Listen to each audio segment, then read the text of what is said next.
19 qershor. Ne I përkasim njëri tjetrit. Se sikundërse në një trup kemi shumë gjymtyr, por nuk kanë të gjitha gjymtyrët të njëjtën veprimtari, kështu edhe ne të shumtët jemi një trup në Krishtin dhe çdo njëri gjymtyr të njëri tjetrit. Romakëve 12, 4-5. Her pas here, dikush mund t'ju pyes: a jeni antarësuar këtu? Zakonisht kjo pyetje bëhet në lidhje me ndonjë klub, palestër ose diçka të ngjashme. Ata po ju pyesin: a ju identifikon ky vend si një nga antarët e vet? A ju njohin dhe ju pranojnë njerëzit këtu? A do t'i marr malli për ju po të mungoni për ca kohë? Pali shpesh përdor ilustrimin e trupit për të përshkruar kishën. Nuk na duhet shumë imagjinat për ta kuptuar këtë. Ne të gjithë kemi një trup që përbëhet nga një sër gjymtyresh dhe çdo gjymtyr ka një funksion unik.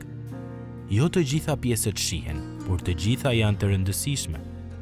Nëse një pjesë nuk funksionon ose mungon, kjo indikon të gjitha pjesët e tjera.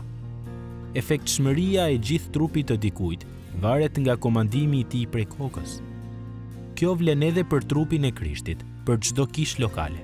Trupi frymëror funksionon siç duhet vetëm kur bashkëvepron nën kryesinë e Jezusit.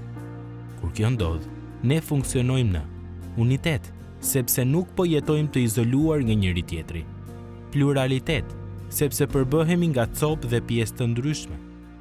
Larmi, sepse funksionet e trupit janë domosdoshmërisht të ndryshme.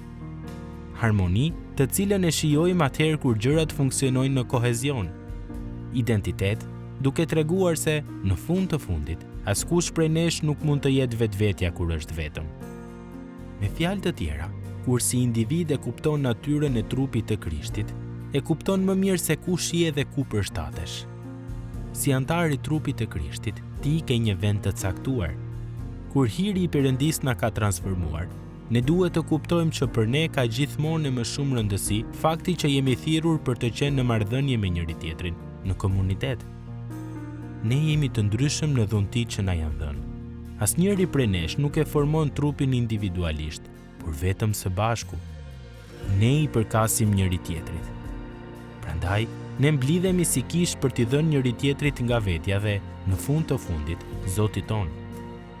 Ne kontribuojmë në trup me pranin tonë, këngët tona, lutjet tona dhe përbashkësinë tonë.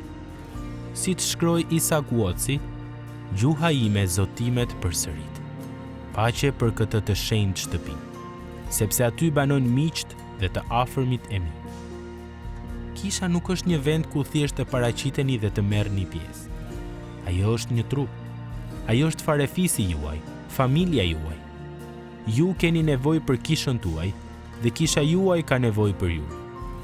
Sa më I përkushtuar të jeni ndaj kishës suaj, aq më të bekuar do të jeni prej saj. Sepse pak gjëra në jetë janë më të mira se kur Perëndia I bashkon njerëzit e tij, sepse nuk ka dyshim që ne I përkasim njëri tjetrit.